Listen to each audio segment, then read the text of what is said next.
Hey, this is Chad with Cutting Edge Construction and Excavation. I'm here in Chelsea, Michigan at Chelsea Lumber Company. And unless you've been living under a rock, you know exactly the place I'm talking about. These guys, they're running out of space. That's why they called us in. Come on, let's go take a look.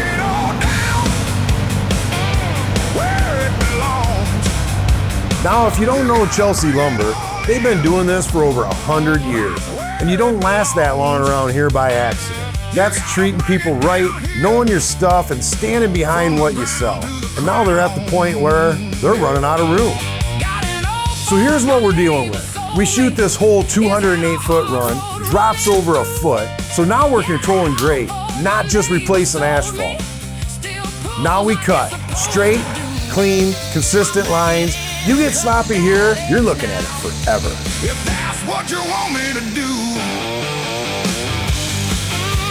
So we crack that edge open. Once you're underneath it, this old asphalt starts coming out in chunks. Break it up, make it manageable, load it out, and kiss it goodbye. Once it opens up, it goes quick.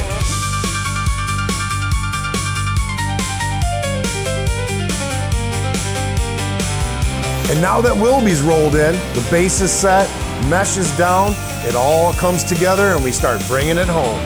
6 inches, 4,000 PSI. This is built for traffic, forklifts, trucks, real use. You place it right, work it right, you stay ahead of it the whole time. Because once it starts moving, it ain't waiting on you.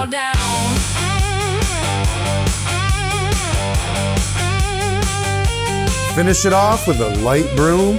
Give it some bite so it holds up in a working yard and doesn't turn into a slip and slide. Relief cuts. Concrete's gonna move no matter what, so we tell it where to crack. Well, we just finished up here at Chelsea Lumber. Kind of a small project, but it helped them regain a bunch of needed space. It's great to help a great company with great employees. We got a bunch more stuff coming down the pipeline, so check it out.